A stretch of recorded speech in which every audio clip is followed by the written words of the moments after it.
Andrew No, class of 2016. He's the Alumni of the Month. And Andrew, thank you for joining us today. Thank you. I really appreciate you having me here today. Thank you. What are some memories from Cortland that stand out to you? So SUNY Cortland, at first I was kind of a little scared because coming from a 2-year college with an associates, I wasn't really sure what I wanted to do, but my experience at SUNY Cortland, especially with all the professors really kind of backing you up, has been a really fun and an enjoyable experience. My favorite experience I also put down on the like little biography of myself was when we did the international study abroad in Greece. That was a really fun time. And I was thinking about putting this one down, but I wasn't really sure to put it down. But we went to we went to the international like a soccer game in the Super League. Oh, And wow. yeah, and a funny thing about that was that during the game they would have like there were these like little kids that would just try to take a ball from the game and just like trying to run away with it and stuff like that. So it was really fun to watch overall. Awesome. What lessons or experiences from Cortland prepared you for a career in the industry? I think the biggest one is definitely going to be all the projects that we had to do at SUNY Cortland, and Mhm. especially when we had to present them. That definitely really helped with my communication skills and being able to speak publicly. I think that's one of the biggest ones that students should take from when during those classes. Definitely. Public speaking is a big one for sure. I know it was for me. Yeah, yeah, definitely. Yeah. Can you speak a little bit about your roles with Event Power, Richard Allen, and Albany Empire, and how those skills translated to the esports industry? Yeah. So for Event Power, that was originally my internship. Right. They basically just ran triathlons and duathlons in the Long Island area. That one I learned a lot about event coordinating. That was a big one for me. That was something I was originally interested in doing when going into sports. And after that, I talked to the owner of the Event Power, seeing if there was any available positions opening up or anything like that. Unfortunately, at the time, she didn't have any. So that's kind of when I looked at other positions within sports. So I know in SUNY Cortland, a big one is to find jobs and stuff like that. It's going to be teamwork online, Right. and that's a great source for students to use because sometimes like the Brooklyn Nets, they posted like a quick sales academy. So if they sign up for that, it's like a couple days kind of thing where they kind of teach you the basics for ticket sales and stuff like that and see Yeah, what like a you got. training. Yeah, exactly. And see what you got. And then right off the back, they'll let you know if they're interested in you or something. Awesome. And I'm not gonna lie, I fell flat on my face at that. Like I had no idea. Well, I had a general idea of what ticket sales would entail, but the amount of knowledge that some of the other students or some of the other people looking at those jobs had, I know that I just didn't have. So at that time, and then I wasn't able to obtain a position with like the Brooklyn Nets or anything like that. But that kind of led me to where Rich and Allen is, and Rich and Allen was a B2B marketing company for Fortune 500 companies. And that's kind of where I learned a lot for my my even more towards my like public speaking skills, being able to present and talk to business owners and stuff like that. All right. And then after that, really wanted to go into sports, so that's kind of where I fell into Albany Empire, which is an arena football league or a team for the league. And that's kind of where I got my start in sports officially for selling like tickets and premiums and groups and stuff like that. Gotcha. So currently, your role as business development with Gaming Insomniacs. Can you touch on your current role responsibilities? Yeah. So with Gaming Insomniacs started off with two guys, now my best friends. Uh, in 2019, they started an esports company because they saw the need for it, especially within the capital region area. So with that, they developed like esports leagues and tournaments for like high schools. That's how they kind of got started. And then during a little bit later, that's kind of when I met them and kind of spoke with them about different opportunities in esports, because I'm a very avid gamer. I've been gaming for like 13 years. Playing my favorite game is going to be like World of Warcraft, and I've been playing that for a really long time. Awesome. Uh, yeah, so that's kind of where that kind of got together, or kind of grouped us together like that. And with Gaming Insomniacs being kind of starting up in 2019, going into 2020 now, uh, what a lot of people think is like, as a startup, everyone's basically business development, because we're trying to push our product or services out there. Right. So that's basically what I do right now too. Is I look for those partnerships that make sense. So some of the ones that we do is with like Times Union, which is a company based off of Hearst Media. We work with the U.S. Army in developing esports tournaments for their campaigns, and things like that. And we're working with like high schools. We partnered with the ECAC. We were supposed to do the HV Con with them this summer, but with COVID and everything, we had to push it back. Now, you have recently, earlier this year, correct me if I'm wrong, opened studio and offices in Schenectady, New York, correct? Yep. And you talked a little bit about how you have different divisions, whether it be at the high school level, collegiate, or semi-pro level. And I was reading up on your website, there are also scholarship opportunities for participants in the tournaments as well. Can you touch base on that? Yeah. So with esports, it's an amazing opportunity for students, especially on a high school level, going into college, or even on college as well. So what we did was a tournament for 16 different high schools within the capital region areas. So we got schools all the way from Lake George, New York, to Long Island coming up to our tournament. And with that, it came with a $5,000 scholarship in Call of Duty.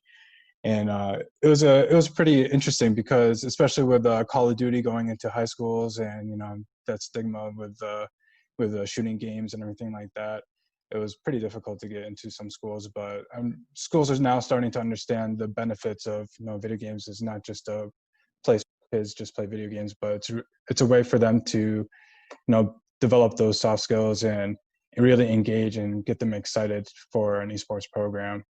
Right. And that's where we kind of came in with the scholarships, and now a lot of colleges are providing scholarships too. I know for some of the leagues that are coming up, like ECAC and the NACE Collegiate Star League. There's so many different kinds of collegiate esports leagues going on right now. But I know for some of the leagues, they require the college to be providing scholarships. They have to provide an area for their Right. esports for the kids and stuff like that.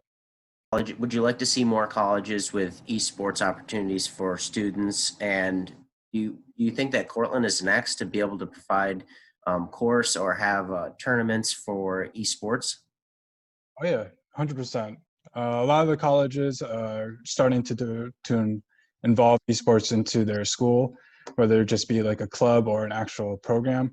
I know within the area around here, U Albany announced their esports program, like I think almost like a year ago.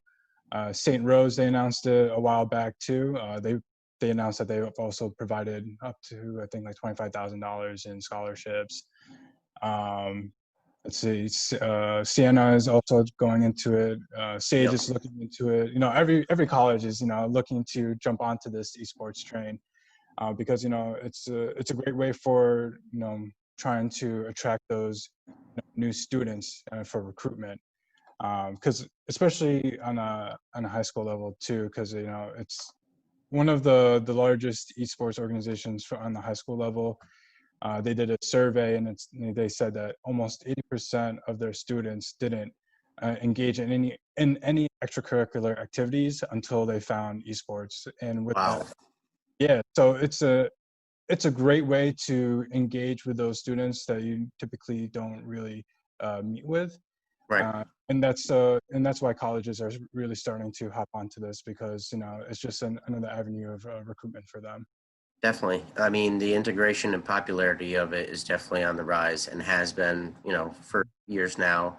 And, it's great to see, the opportunities also for esports with the sponsorship. avenue as well for all the schools. Yeah, definitely. And it's not just the colleges that have to provide those scholarships too, because like TESPA is another college league, and they actually, depending on like how well you do and like the tournament style and when everything like that, they did I think around like $3 million in their own league scholarships. So Wow. it's not something that the schools have to just offer themselves. You know, those students, you know, if they really excel as a team, you know, can win additional scholarship money just from the leagues itself. So Right. it's super beneficial for those colleges, and I do believe SUNY Cortland's going to be, you know, next in line, and I'd be surprised if they didn't jump on it too. Yeah, I think that is next for us. It would be surprising not to see that for sure. Mhm. Can you speak a little bit about the studio in Schenectady and kind of the opportunities that are there for gamers and the public? Yeah, so when with our studio there, that's where we host a lot of our in-person tournaments. So what we prided ourselves in before pre-COVID was that we had a lot of LAN events. So one of the big things with esports is, you know, LAN versus Wi-Fi, Right, because it's a really good competitive edge if my internet is better than your internet. Like if you have really bad internet, that gives me the competitive edge to be able to do a lot better than you. So right. that's why we went into the LAN aspect of it, because you know now it's an even playing field. So that's what we did for our 16 high school tournament there. Wow. So most of the people who are signing up for the tournaments and getting involved, are you seeing them more in the local capital region area, or are they from all over? So we definitely get, especially with the online, we definitely get a lot of people from all over the states. But surprisingly, I would say like a little bit more than a quarter, like a third of the participants are actually from within the area. Wow. So that was a big plus for especially like Bryan and Stratton, where it really matters because they try to Right. get some, you know, local participants, local students. But someone like the U.S. Army or anything like that, you know, it doesn't really matter where they come from. So, what would be your advice for future students and myself who are breaking into the industry? Any advice that you can give us? Yeah, absolutely. So one of the biggest things, and actually, I'm going to give a shout out to Noah, is that he reached out to me. He looked at the alumni database, and he looked at it, and he saw me, and then he reached out to me asking me for help. And I really praise that, because that's something that I wish that I did coming straight out of college, was being able to, you know, have that courage to be able to talk to or reach out to somebody and ask for help. I Right. think that's I think that's going to be the biggest takeaway is for students coming around the college is, you know, get on LinkedIn, connect with people, and don't be afraid to ask for help. Awesome. Where does Andrew see himself in the next 5 years? Well, actually, looking to get my master's. Well, especially now with everything that's going on, I'm not 100% sure, but I was looking to get my master's in esports. In the UK, it's a little bit more progressive there, so they have master's programs specifically for esports going on right now. So I was Wow. looking to do that. Yeah. Yeah, and kind of, I've I've been on and off. I don't know if I still want to go into the professional side, especially with all the leagues popping up, like the Overwatch League, the Call of Duty League has been really successful so far as well. But I think what I'm most passionate about right now is on the educational side, being able to provide a league to like high schools and kind of like that pipeline for colleges, and just giving these different opportunities for these students, because it's something that I wish that I had when I was in high school. Because Right. originally, so as I mentioned before, you know, I love video games, and I wanted to go into game development when I was in high school, and at the time, they didn't really have too much to offer in that area.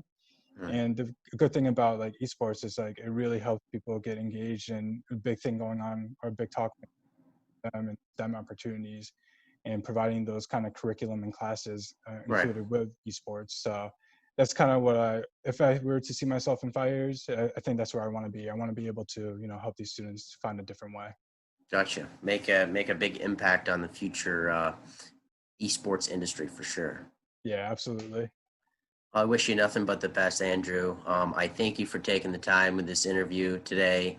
Congratulations once again on Alumni of the Month. I am actually in the capital region. I'm in Troy, Waterford area. So Oh, really? when all of Nice. this pandemic is over, I look forward to stopping by the studio in Schenectady and checking it out. So very exciting stuff from Andrew and in the esports industry. I thank you once again. Is there anything else that you'd like to add or maybe plug for Gaming Insomniacs coming up?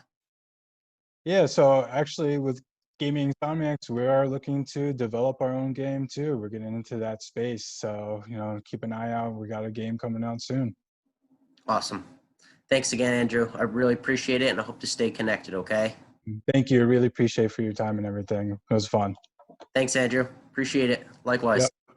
Yep. Bye.